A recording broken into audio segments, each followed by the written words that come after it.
안녕하세요. 커피앤톡입니다. 오늘도 와주셔서 감사드리고요. 바로 사연 읽어보겠습니다. 안녕하세요. 40대 중반의 여성입니다. 저는 어릴 적 엄마와 둘이 살았어요. 제가 세상 밖으로 나왔을 즈음 아빠는 교통사고로 돌아가셨다고 하더군요. 아빠가 세상을 떠났을 때 친할머니는 아빠의 유일한 핏줄이라면서 어떻게든 엄마에게서 저를 빼앗아가려고 애를 썼다고 해요. 하지만 엄마는 난생 처음으로 시어머니에게 대들면서 내가 낳은 아기이니 엄마인 내가 직접 키우겠다면서 끝까지 지키려 했다고 합니다. 그럼에도 불구하고 친할머니는 포기하려고 하지 않았다고 하더군요. 그렇게 약 한 달가량을 저를 놓고 줄다리기를 하다가 참다 못한 엄마가 법을 통해 시시비비를 가려보자고 이야기를 했다고 해요.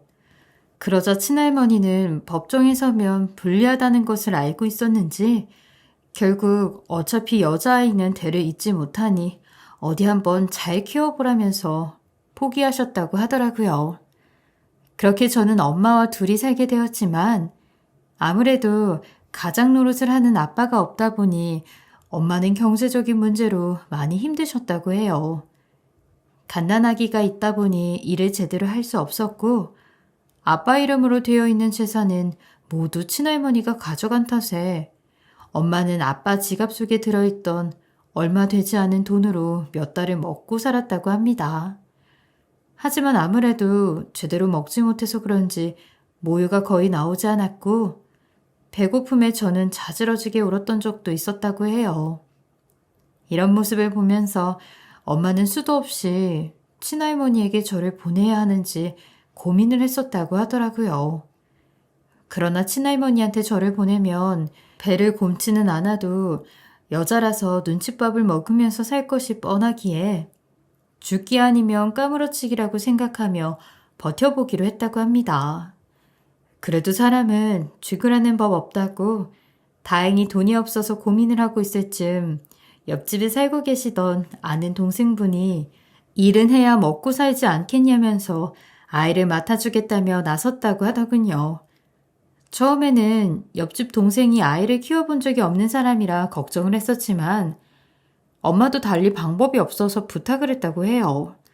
그렇게 엄마는 일을 하실 동안 저를 옆집 동생에게 맡겨놓고 식당 일과 남의 집 밭을 대신 관리해주는 일을 하시면서 저를 키워주셨습니다.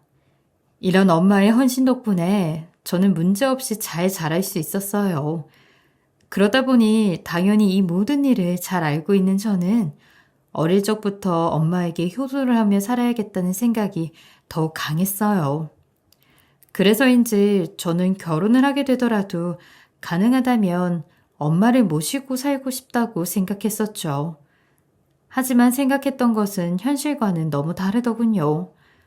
엄마를 모시고 살자는 것에 대해 시부모님의 반대가 너무 심했어요. 결혼을 하면 그 집 딸 아니고 시댁 며느리라고 하면서 엄마 모시고 살 생각 절대 하지 말라고 하셨습니다. 그렇게 말씀하시는 것도 모자라서 혹시라도 제가 반대하는데 엄마를 모시려고 할까봐 3년 동안 시댁에 들어와서 살라고 말씀하셨고요.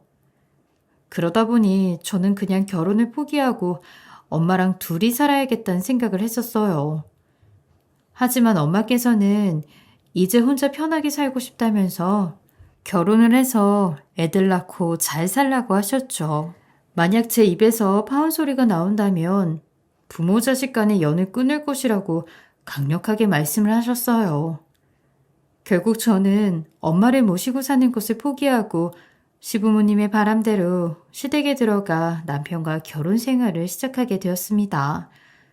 당연히 행복할 것만 같았던 결혼 생활은 시부모님의 시집살이 때문에 악몽이었어요. 마음 같아서는 그 집에서 뛰쳐나오고 싶었는데 3년만 버티면 애쓰지 않아도 나갈 수 있다는 생각에 참아보기로 했죠.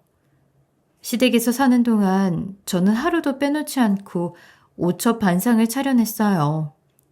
그런데 시부모님은 항상 제가 만든 음식을 드시면서도 국이 짜다, 반찬이 싱겁다는 등의 평가를 하셨습니다. 이뿐만 아니라 3년 동안 저는 며느리는 남의 집 딸이라는 이유로 식구들과 같이 식사를 하지 못하게 하셨어요. 그러다 보니 저는 식구들이 식사를 마치면 뒷정리까지 해놓고 따로 차려서 혼자 먹었죠. 한 번은 식구들이 아침밥을 다 먹고 나간 후에 그제야 남은 반찬으로 식사를 하려고 준비를 하고 있었어요. 그런데 교회를 다녀오겠다고 하던 시어머니가 무슨 일인지 갑자기 집으로 들어오셨고 기분이 굉장히 안 좋아 보이시더군요. 조금 눈치가 보이긴 했지만 금방 다시 나가실 것이라는 생각에 다시 밥상을 차리고 있었어요. 그런데 갑자기 시어머니가 부엌으로 들어오시더니 제 밥상을 보시고는 표정이 일그러지셨죠. 그리고 곧이어 밥상에 있던 반찬과 밥을 국에 넣으신 후 저에게 그걸 먹으라고 주시는 거예요. 너무 황당했습니다. 어머니, 대체 왜 그러세요? 제가 뭘 잘못했다고 멀쩡한 음식들을 국에 넣으시는 거예요. 네가 뭔데 남의 집 딸 주제? 우리 아들이 힘들게 벌어온 돈으로 만든 음식들을 정성스럽게 하나하나 차려서 먹냐? 아무리 남의 집 딸이라도 사람인데 하나하나 차려놓고 먹죠. 그러니까 네가 뭔데? 네가 뭔데 반찬까지 정성스럽게 차려서 먹냐고? 국 하나에 대충 밥 말아 먹는 걸로 한 끼 해결해야지. 네가 뭐라고 고기 반찬까지 꺼내서 먹냐? 해야 할 집안일도 많은데 꼭 먹고 싶으면 국에다 말아서 대충 먹어라. 그럼 지금 집안일이 많고 제가 고기 먹는 게 꼴보기 싫어서 국에 음식들을 다 넣으신 거예요? 어머니, 너무하신 거 아니에요? 아무리 며느리라고 해도 그렇지. 저 개 아니고 사람이에요. 어떻게 반찬을 모조리 넣은 국에 밥을 먹으려고 하세요? 이 일은 네가 자초한 거다. 어차피 따로 차려 먹어도 뱃속에 들어가면 다 섞인다. 그러니까 배고플 때니 참말 말고 먹어. 너한테는 식구들이 먹고 남긴 음식 안 준 것이 감지덕지 아니냐? 어차피 새 음식 차려 먹으려고 했던 것이었으니 비유상하는 일은 없을 거다. 저는 시어머니의 막무가내 행동에 화가 너무 많이 나서 뒤도 돌아보지 않고 시댁에서 뛰쳐나왔어요. 처음에는 친정으로 가야겠다는 생각을 하고 나왔지만 막상 친정으로 가게 되면 엄마가 걱정을 많이 하실 것 같아서 그냥 여기저기 방황하며 동네를 돌아다녔죠. 홧김에 나오기는 했지만 당연히 시어머니가 잡으러 오실 줄 알았어요.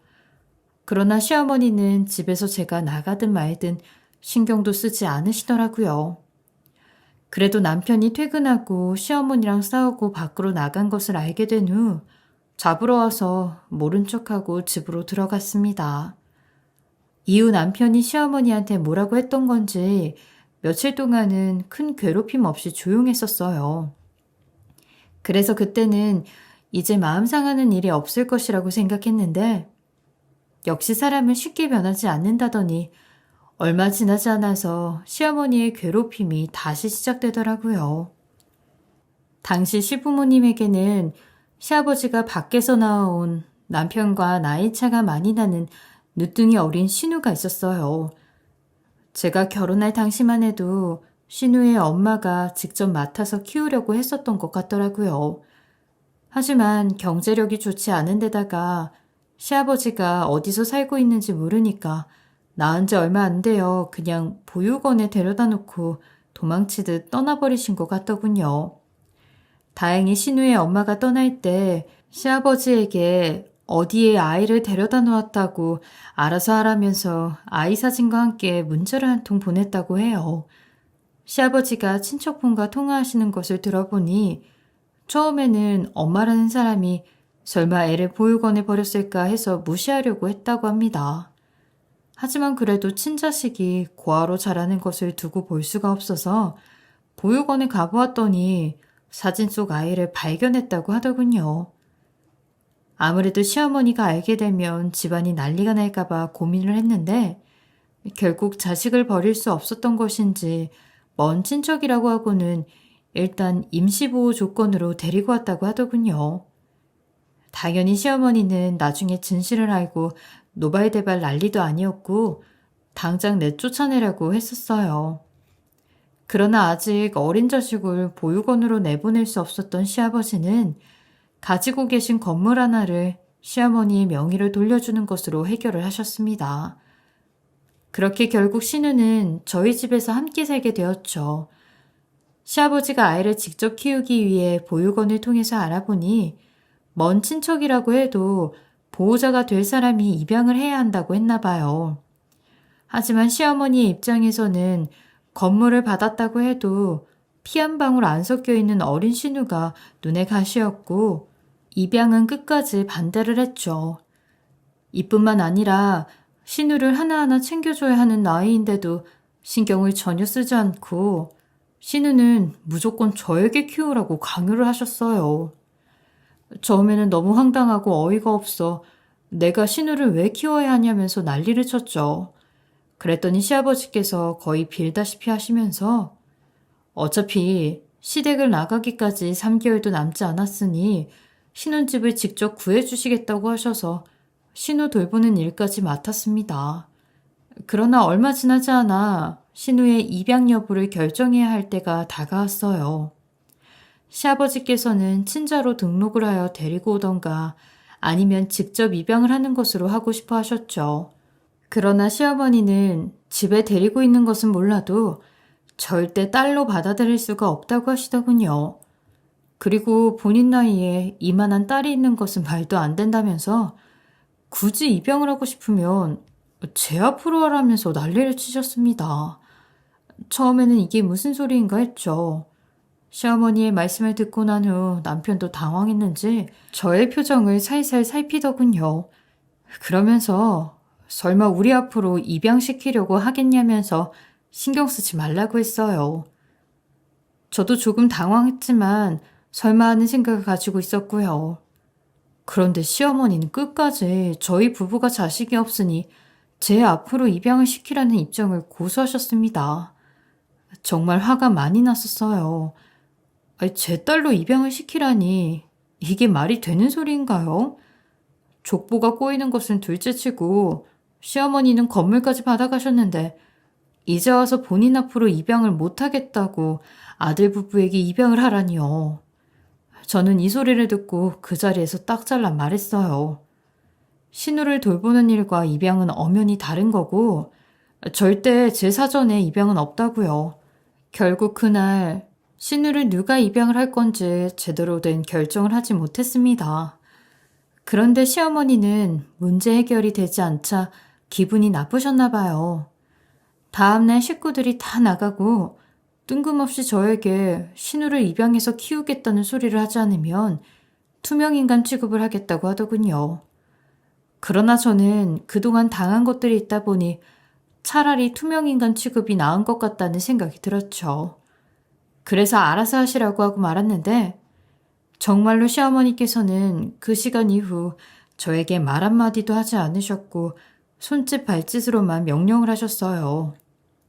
그리고 제 옆을 지나갈 때도 일부러 툭툭 치고 가면서 혼잣말로 여기 걸리적거리는 게 있네 라고 하시기도 했습니다. 오히려 투명인간이 편할 줄 알았는데 집안일을 안 시키는 것도 아니고 막무가내 행동을 하시는 것보다 신체를 이용한 괴롭힘이 더 기분이 나쁘고 답답했어요.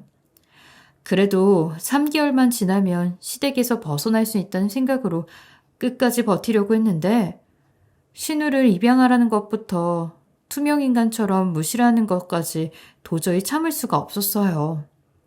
그래서 곧바로 남편과 제 짐을 싸기 시작했어요. 그리고 저녁 때 남편이 퇴근하고 집에 돌아온 후 짐가방을 앞에 놓았습니다. 당연히 남편과 다른 가족들은 저의 행동이 당황스럽다는 표정을 하더군요. 당신 지금 뭐 하는 거야? 갑자기 짐을 왜 쌌어? 우리 아직 이사하려면 3개월이나 남았는데. 나는 거의 3년을 밥 한 번 제대로 못 먹으면서 이 집에서 생고생을 했으니까 3개월 채웠다 치고 집 나가자. 나 이제 시댁에서 못 살겠어. 성미야, 갑자기 집도 없는데 어디로 나가? 우리 3개월만 있다가 집 구해서 나가자. 응? 식구들이 너 잡아먹는 것도 아니잖아. 당신이 뭘 알아? 내가 잡아먹히는지 아닌지. 나 여기에서 살면서 남의 집 딸이라는 이유로 식구들이랑 겸상 한번 제대로 못 해봤고 밥 좀 먹겠다고 상 차렸는데 어머니가 있는 반찬 국에 다 넣어버리셔서 그 후로 식구들 편하게 먹을 때 남은 거 주워 먹으면서 살았어. 그런데 신우 돌보라는 것도 모자라 이제는 억지로 입양까지 하라잖아. 입양이 뭐 쉬운 줄 알아? 식구들 다 동의해도 당신이 거절하면 절대 못해. 그냥 좀 모른 척하고 있다가 집 나가면 될 것을 왜 이를 복잡하게 만들어? 지금 나가면 갈 곳도 없는데 길거리에서 자리 펴고 누울까? 길거리에서 자리 펴고 눕는 게 훨씬 낫겠어. 그러니까 당신이 지금 선택해. 지금 나랑 같이 나갈래? 아니면 이혼할래? 당신 너무하는 거 아니야? 별것도 아닌 일 가지고 이혼 소리까지 왜 나와? 별것도 아닌 일? 그럼 당신도 우리 친정집 가서 3년 동안 똑같이 당해볼래? 겸상 한번 못 해보면서 뒤에서 눈칫밥 좀 먹여줘? 결국 저의 말에 남편은 짐을 챙겨서 시댁을 나왔고 시어머니는 주저앉아 난리를 쳤지만 시아버지도 미안한 마음이 있었던지 그냥 보내주셨어요. 이후 저희 부부는 다른 지역의 민박집에서 잠시 생활하면서 집을 찾아보기로 했어요. 아무래도 결혼 생활을 하면서 분가를 할 때 사용하려고 목돈을 조금 가지고 있어서 그런지 집은 금방 어렵지 않게 구할 수 있었어요. 시간이 지나 마음이 조금 편해져서 그런지 신우일은 어떻게 되었는지 궁금하더군요. 그래서 남편에게 살짝 물어보았더니 시아버지가 건물을 내놓을지 입양을 할지 결정을 하라고 엄포를 놓으셔서 결국 시어머니가 포기하고 입양을 했다고 하더라고요. 그래도 어린 신우가 걱정이 되었는데 다행이다 생각했어요. 그동안 저는 시댁 가족들을 모셨으니 이제는 엄마에게도 못다한 효도를 하면서 남편과 잘 사는 모습을 보여줘야겠다는 생각이 들었죠. 시댁에 사는 동안 힘들어서 아이를 가질 엄두를 내지 못했는데 이제 남편 닮은 아이를 낳아야겠다는 생각도 들었어요. 그런데 저와 남편이 시댁을 나와서 살게 된 지 얼마 되지 않았을 때 친정엄마의 교통사고 소식을 듣게 되었습니다. 병원에서 연락을 받자마자 불안한 마음을 안고 다급하게 달려갔어요. 상태가 꽤 심각하다는 간호사님의 말씀에 이동하는 도중에도 아직 엄마한테 효도를 제대로 못했으니 제발 살려만 달라고 하늘에 빌면서 가게 되었죠. 그렇게 병원에 도착을 해서 엄마의 상태를 보니 다리에 출혈이 심각한 것 같았어요. 의사 선생님 말씀을 들어보니 수술을 해야 할 정도로 다리 상태가 심각하다고 하시더군요. 하지만 출혈이 많은 데다가 나이가 있으셔서 수술 후 걸으실 수 있을지는 모르겠다고 예우를 지켜보아야 한다고 하셨습니다. 그러다 보니 정말 한 발자국도 걷지 못하게 되시는 것은 아닌가 하는 걱정이 많이 되었어요. 그래도 엄마는 강한 사람이니까 잘 이겨낼 수 있을 것이라고 믿고 기다려보기로 했어요. 다행히 수술은 문제없이 마무리가 되었고 얼마 지나지 않아 병실로 친정엄마가 올라왔어요. 그리고 문제없이 의식도 회복하셨죠. 어느 정도 상황이 안정된 이후에 속상한 마음이 들어서 친정엄마에게 대체 어디서 뭘 했기에 다른 것도 아니고 트랙터에 사고를 당하냐고 물어봤어요. 그랬더니 그동안 저에게 부담이 되기 싫어서 남의 집 농사를 도와주는 일을 하셨다고 하더군요. 사고가 나던 날에도 농사일을 하기 위해 가셨다가 다른 밭에서 일을 마치고 나오던 트랙터를 보지 못하셨고 그대로 부딪히게 되면서 다리를 다치게 되셨다고 하셨어요. 이런 이야기를 듣는데 그동안 자주 찾아뵙지도 못하고 용돈도 많이 드리지 못해서 죄송한 마음이 들더라고요. 시댁에서 싫어하더라도 친정에 자주 방문했어야 했는데 그런 후회도 많이 됐었고요. 그래서 힘들겠지만 저는 친정엄마가 다시 걸을 수 있도록 할 수 있는 것은 다 해보기로 했어요. 친정엄마의 수술 소식을 듣게 된 시어머니는 이미 나이 먹을 대로 먹은 노인네 괜히 돈 들여 고생시키지 말고 수술 회복되면 바로 퇴원시키라고 난리를 치더군요. 본인 아들이 번 돈이 제 엄마 치료비로 다 들어가게 할 수는 없다면서요. 하지만 저는 시어머니의 말은 한 귀로 듣고 한 귀로 흘려버렸습니다. 그리고는 엄마의 치료에만 집중을 했죠. 눈치 빠른 엄마는 옆에서 대충 상황을 보곤 수술 회복만 되면 집으로 돌아갈 거라면서 난리였지만 저는 한 번만 시도해보자고 그리고 나서 결정하자고 열심히 설득을 했어요. 아무리 나이를 먹었어도 치료받을 권리는 있고 엄마는 강한 사람이라고 믿었기 때문에 힘들어도 열심히 한다면 다시 걸을 수 있을 것이라고 생각을 했죠.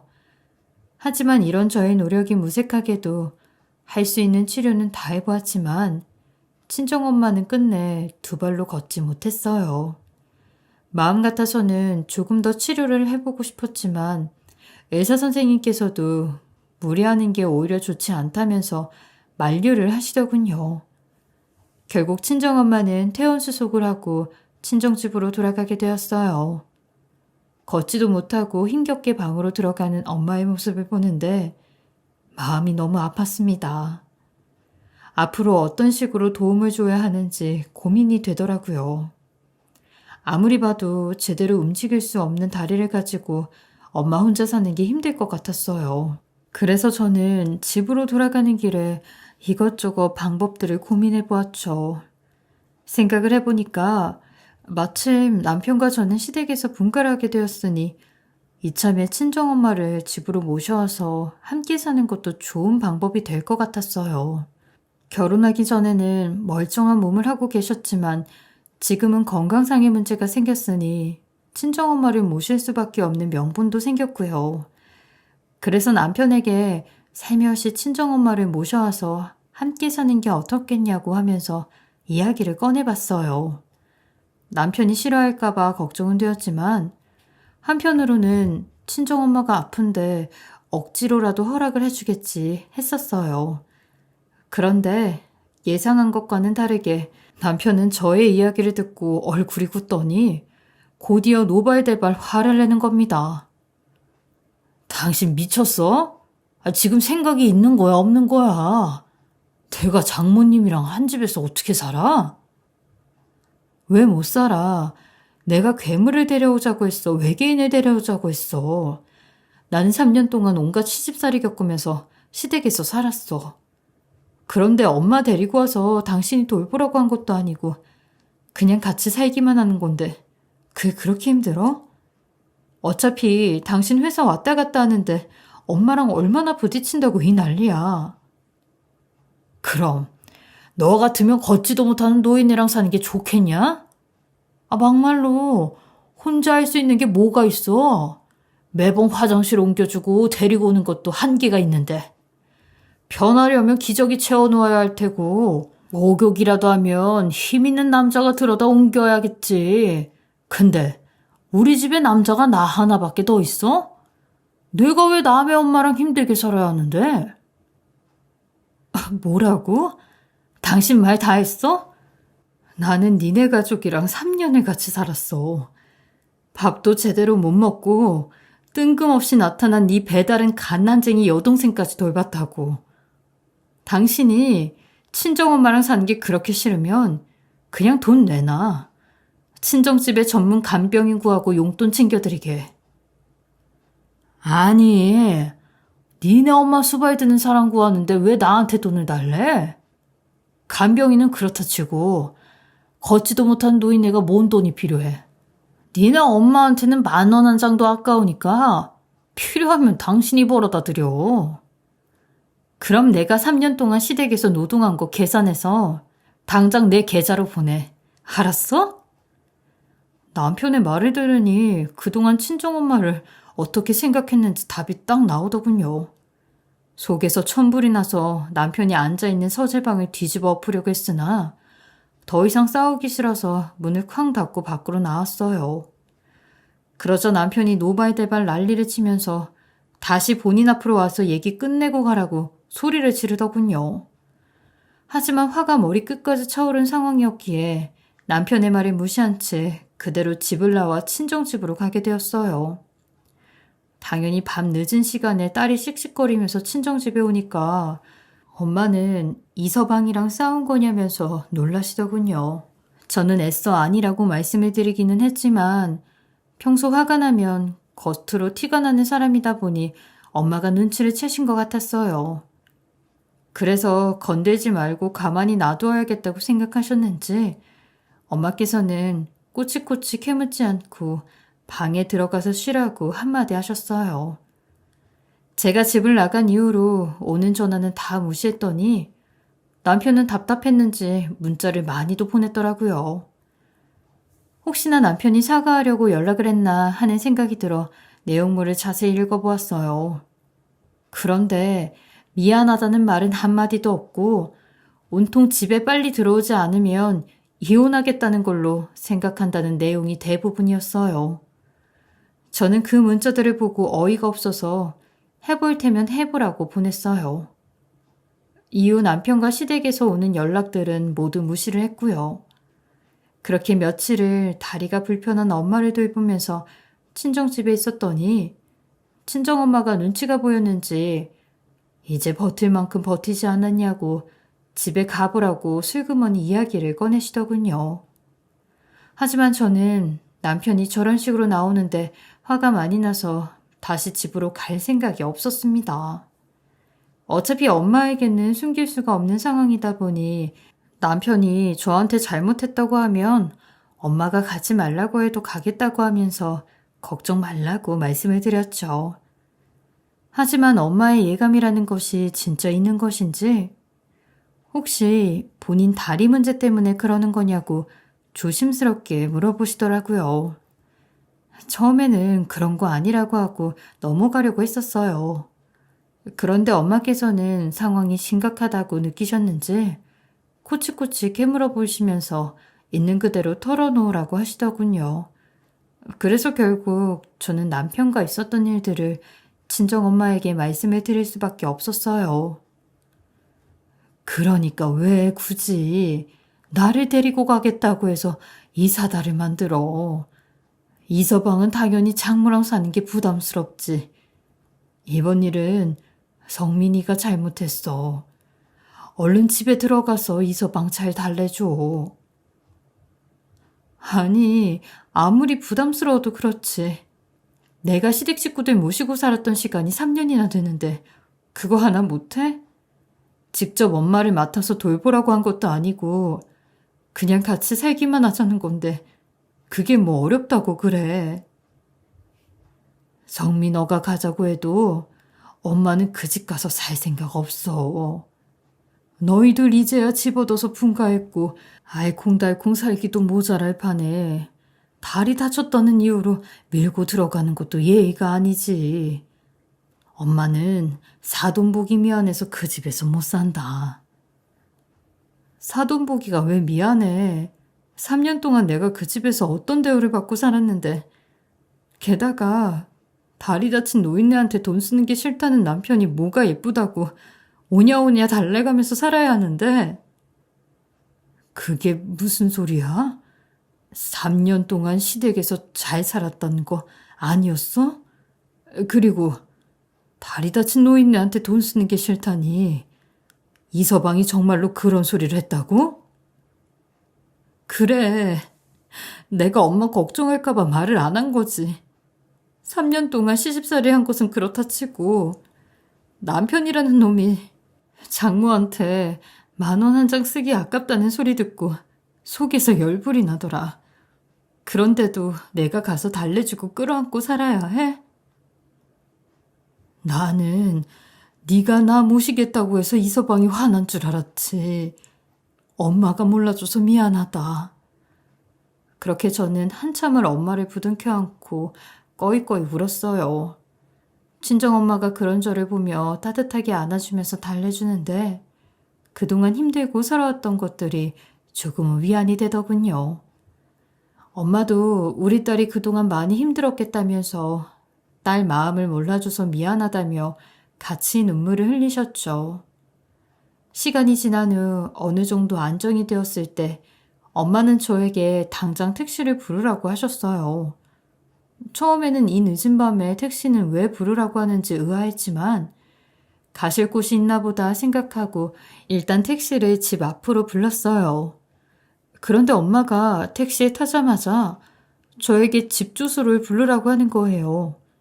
너무 당황스러워. 이 밤에 우리 집은 왜 가자고 하냐 했더니 엄마는 속이 터져서 오늘 밤에 잠을 못 자겠다며 이서방과 직접 이야기를 해봐야겠다고 하더군요. 하지만 저는 혹시나 큰 싸움이 날까봐 걱정이 되었어요. 그래서 망설이고 있었는데 엄마가 기사님 기다리시긴 뭐하냐고 안 싸울 테니까 얼른 주소나 말씀드리라고 재촉을 하시더라고요.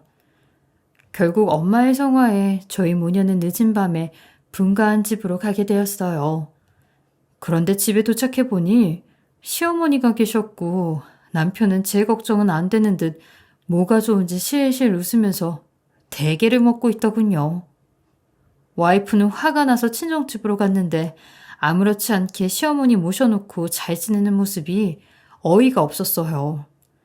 친정엄마도 천연덕스러운 두 사람의 모습을 보면서 황당하신 듯 말을 내뱉지 못하시더라고요.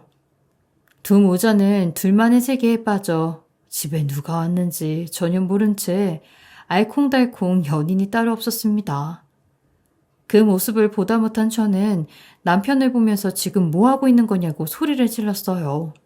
그제서야 두 사람은 저희 모녀를 보았고 아주 적반하장으로 나오더군요. 유부녀 주제 왜 이제 들어와? 너 없이 하루나 끼니를 못 챙겼잖아. 내가 네 하인이야? 나 없어도 냉장고에 반찬 있고 밥통에 밥 있는데 직접 챙겨 먹으면 되잖아. 야, 내가 월급 들어오면 꼬박꼬박 생활비 하라고 돈 보내주는데 네가 그럼 하인이지 주인이냐? 너 없어서 결국 우리 엄마까지 여기 와서 힘들게 고생하고 있잖아. 힘들어서 초췌한 엄마 모습 안 보여? 너 때문에 엄마 고생해서 용돈 300만 원 드렸으니까 이번 달 네 생활비 없으니까 알아서 살림해라. 뭐라고? 그럼 내 이야기 듣고 아픈 다리 이끌고 여기까지 찾아온 우리 엄마 모습은 멀쩡해 보이니? 이쯤이면 반성 좀 했을 것이라고 생각했던 내가 바보였네. 그리고 우리 엄마한테는 10,000원 한 장 주기 아깝다더니 시어머니한테는 300만 원이라는 큰 돈을 용돈으로 드렸다고? 당연한 거 아니야? 우리 엄마랑 니네 엄마랑 같아? 어차피 다리 다친 노인네 돈 쓸 곳도 없잖아. 그럼 우리 아들이 뭘 그렇게 잘못했다고 반성을 하냐? 막말로 걷지도 못하는 노인네 들여와서 같이 살겠다는 생각 자체가 잘못된 건데. 너 이혼당하고 싶지 않으면 내 아들한테 잘해라. 내가 큰 마음 먹고 분가 허락해줬더니 집이 아주 개판이네. 사돈, 말이 좀 심하신 듯합니다. 아무리 아들 가진 사람이 유세를 떤다고 하지만 정말 너무하십니다. 제 앞에서도 이런 식으로 대하는데 3년 동안 같이 살면서 우리 딸을 어떻게 대했는지 안 봐도 비디오네요. 그리고 이서방도 그렇게 이야기하는 거 아니야. 어디서 배워먹은 버르장머리야? 아니 사돈, 말이 좀 이상하시네요. 제가 얘한테 뭘 했다고 그러십니까? 그리고 틀린 말 한 것도 아니고 그쪽이 뭔데 우리 아들한테 이래라 저래라 하십니까? 그동안 돈 없는 며느리 집에 들여놓고 먹이고 재운 공이 하루아침에 무너진 기분입니다. 역시 그지 집안에서 자라서 그런지 못 배운 티가 많이 나네. 뭐라고요? 방금 그 말 사과하세요. 거지 집안에서 자라서 못 배운 티가 난다고요? 막말로 장모님이랑 사돈한테 이런 식으로 이야기하는 예의범절 말아먹은 두 모자가 잘못된 거죠. 야, 너 말 다 했어? 뭐 예의범절 말아먹은 두 모자? 이씨, 우리 엄마가 네 친구냐? 밤이 늦은 시간이라서 엄마와 저는 최대한 조용히 이야기하고 문제 해결을 하려고 했었습니다. 하지만 의도치 않게 서로에게 예민한 문제가 걸려있다 보니 싸움으로 번질 수밖에 없더라고요.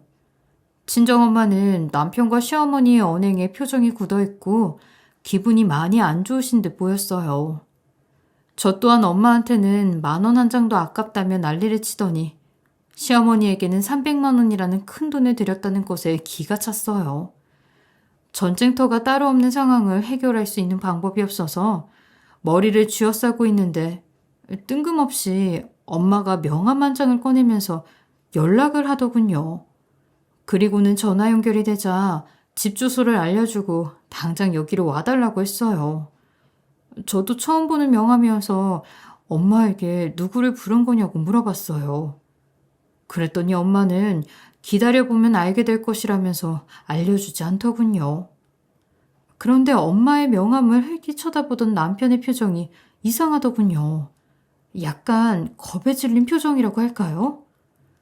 그리고 얼마 지나지 않아 엄마가 부른 사람이 집에 도착했어요. 처음 보는 어떤 젊은 남자가 왔더라고요. 엄마에게 대체 이 사람이 누구냐고 물어봤더니 남편이 근무하는 회사 회장님의 아들이자 대표님이라고 하는 겁니다. 정말 이상했죠. 남편 회사 회장님 아들이라면 돈이 많은 사람일 텐데 엄마가 대체 이 사람을 어떻게 알고 집으로 부른 건지, 손에 들고 있는 명함은 어디에서 받아온 건지 온통 당황스러운 것 투성이었어요. 남편은 회사 대표가 집에 들어온 순간 무언가 잘못되었다고 생각했는지 허둥지둥 시어머니와 함께 젊은 남자에게 큰 절을 올리는 겁니다. 대표님, 누추한 저희 집에 방문해 주시다니 집안의 영광입니다. 여보 뭐해? 얼른 내 옆으로 와서 회사 대표님한테 큰 절 올려. 성미가 나한테 큰 절을 왜 합니까? 하나밖에 없는 내 친동생인데. 네? 대표님이 우리 와이프 친오빠라고요? 성미야, 지금 대표님이 하시는 말씀이 다 사실이야? 살면서 친정엄마에게 들은 적이 없었기에 저에게 친오빠가 있다는 것은 전혀 모르고 있었어요. 그런데 친오빠라고 하며 집에 찾아온 사람이 엄마에게 어머니라고 부르는 것을 보아하니 정말로 저에게 오빠가 있었나 보다 하는 생각이 들더군요. 그런데 눈치코치 없는 남편과 시어머니는 저에게 부자 친오빠가 있다는 것을 알게 되자마자 벌떡 일어나 땡 잡았다면서 너무 좋아하는 겁니다. 이런 상황에서 좋아하라는 두 사람이 대단하다는 생각이 들더라고요. 오빠는 두 모자의 모습을 보면서 기가 막히다는 얼굴하고서 고개를 저었어요. 그렇게 좋아할 것 없네. 나를 동생 집으로 급하게 부른 것을 보면 이영훈 사원은 평생 내 매제가 될 수 없을 것 같으니 우리 어머니가 아무 생각 없이 쉽게 해결할 수 있는 일에 나를 여기까지 부르지는 않았을 테고, 상황을 딱 보니까 어머니가 말씀을 안 해주셔도 두 모자의 잘못이 뚜렷한 것 같은데, 이영훈 사원, 내가 지금 틀린 말을 한 건가? 그게 대표님, 와이프랑 조금 다툼이 있기는 했지만 큰일은 아니었습니다. 그리고 지금 혼인 상태를 유지하고 있는데 평생 매제가 될 수 없다뇨. 제가 앞으로 잘하겠습니다. 한 번만 용서해 주세요. 지금 용서를 나한테 구하고 있는 건가? 사과할 대상이 내가 아니라 우리 어머니와 동생일 텐데. 그리고 이영훈 사원이 내 매제가 될 수 있을지는 내 동생의 선택에 따라 달라지겠지. 두 사람 혼인이 계속 유지가 된다면 그때는 나도 매제로 받아줄 테지만 지금 상황으로는 어렵겠네. 다만 이영훈 사원도 알고 있겠지만 우리 회사는 노인용 제품을 만들어 판매하는 곳으로 어른 공경과 예의를 중요시하는데 안에서 새는 바가지 밖에서도 샌다고 하더니 나중에 동생에게 이야기를 듣고 상황 판단을 해서 필요하다면 처분을 결정할 생각이야. 혹시라도 나중에 사람들에게 알려져서 회사 이미지 손실이 생기면 안 되거든. 그제야 남편과 시어머니는 저와 엄마의 앞에 무릎을 꿇고 잘못했다고 싹싹 빌기 시작했어요. 하지만 저는 이미 두 사람에게 크게 실망을 해서 그런지 같이 살고 싶은 마음이 들지 않더군요. 애가 있으면 모를까 시집살이를 호되게 당해서 아이를 가질 여유가 없었다는 게 천만 다행이었어요. 게다가 회사 대표 친오빠가 있다는 것을 알고 태도가 180도 바뀐 것을 보니 이 사람이랑 계속 살면 집안이 거덜나는 것은 시간 문제겠구나 싶었어요. 그래서 결국 이혼을 통보한 후 나중에 서류를 보내겠다고 하고 친정엄마를 모시고 나왔어요. 저와 엄마가 밖으로 나오자 곧이어 친오빠도 뒤따라 나왔죠. 그리고는 좋은 차에 저와 엄마를 태워 친정집으로 데려다 주었어요. 집에 내려주고 시간이 늦어 나중에 찾아오겠다는 오빠에게 엄마는 상황 설명은 듣고 가야 하지 않겠냐며 집으로 들어오라고 하더군요. 도저히 이해할 수 없는 상황에 집에 들어가자마자 저 사람이 정말 내 오빠가 맞냐고 물어보았어요. 그랬더니 엄마 옆에 앉아 저의 질문을 듣고 있던 오빠가 엄마 대신 상황을 설명해 주겠다고 하더라고요. 알고 보니 제가 태어나기 전에 2살이었던 오빠를 데리고 아빠와 함께 여행을 갔다가 잃어버려 이런 상황이 생긴 거라고 했어요. 당시 아빠와 엄마가 오빠를 찾기 위해 사방팔방 돌아다녀 보았지만 결국 찾지 못했다고 하더군요. 그렇게 어렸던 오빠는 버려진 아이로 착각해서 보육원에 맡겨졌다고 해요. 그렇게 보육원에서 2년 정도 살다가 우연히 봉사를 위해 방문했던 회사 회장님과 사모님의 눈에 띄었고 입양이 되어 부잣집에서 자랐던 곳이었어요. 양부모님은 친자식이 없어서 그런지 너무 잘해주셨다고 해요. 하지만 본인이 친자식이 아니라는 것을 알고 있던 오빠는 성인이 되면서 문득 친부모님이 궁금해졌고 여러 기관들을 돌아다니며 부모를 찾아다녔다고 하더군요. 마침 엄마도 몇 년 전에 살면서 한 번은 오빠를 만날 수 있을까 하는 생각에 DNA를 등록해 놓았고요. 그렇게 기관을 통해 엄마를 찾게 된 오빠는 곧바로 주소를 받아 집으로 찾아왔다고 합니다.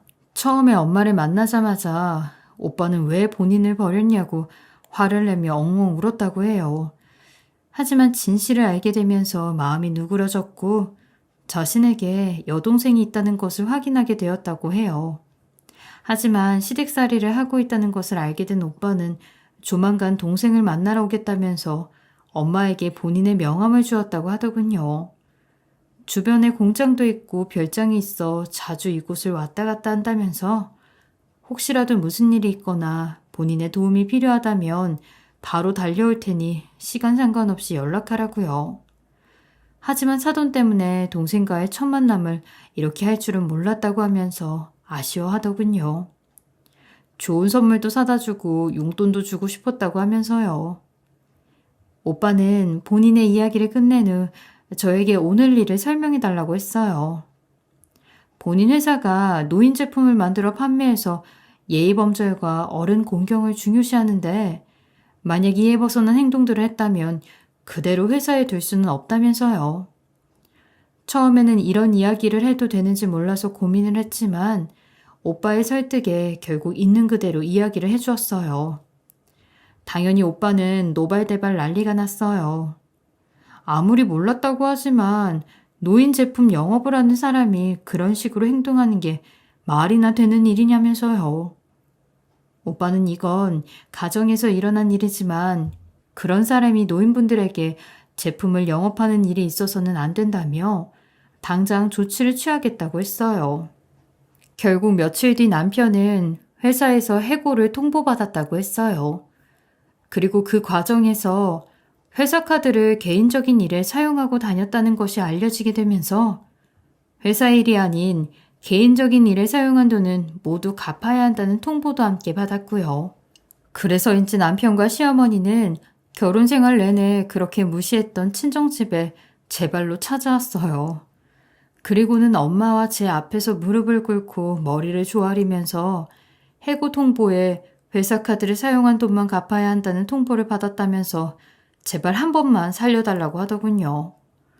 오빠에게 이야기를 해서 좋게 해결이 될 수 있도록 해달라고 하면서요. 얼마 전에 시아버지도 퇴직을 하신 데다가 나이 어린 동생도 있어서 본인까지 일을 하지 않으면 가족들은 거리에 나앉게 된다고 울며불며 도와달라고 했어요. 하지만 저는 내가 왜 그래야 하냐면서 그동안 내가 당한 것들을 잊었냐고 오빠 부르기 전에 당장 돌아가라고 했죠. 그런데 두 사람은 도무지 집에서 나갈 생각을 하지 않더군요. 그래서 참다 결국 또 오빠를 부르는 척을 했더니 두 모자는 뒤도 안 들어보고 나가더라고요.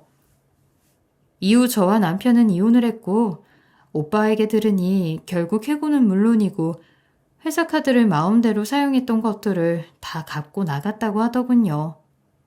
속이 다 시원했습니다. 다시는 시댁 식구들을 만나고 싶지 않았어요. 그리고 오빠를 만나게 된 이후 저와 엄마는 조금 더 나은 집으로 이사를 가게 되었어요. 그리고 엄마가 걷지 못하는 것을 알게 된 오빠는 좋은 기능의 휠체어를 사주었고 주기적으로 치료를 받을 수 있게 도와주기로 했어요. 이번 일을 겪어보니 사람 일 어떻게 될지 모르니 평소에 올바르게 살아야 된다는 생각을 많이 하게 되었어요. 앞으로는 전 남편과 이전 시모도 제발 올바르게 양심적으로 좋은 언행을 가지고 살았으면 좋겠네요. 저의 긴 글 들어주셔서 감사합니다. 지금까지 커피앤톡이었습니다. 오늘도 끝까지 함께 해주셔서 감사하고요. 저는 다음 영상으로 또 찾아뵙겠습니다.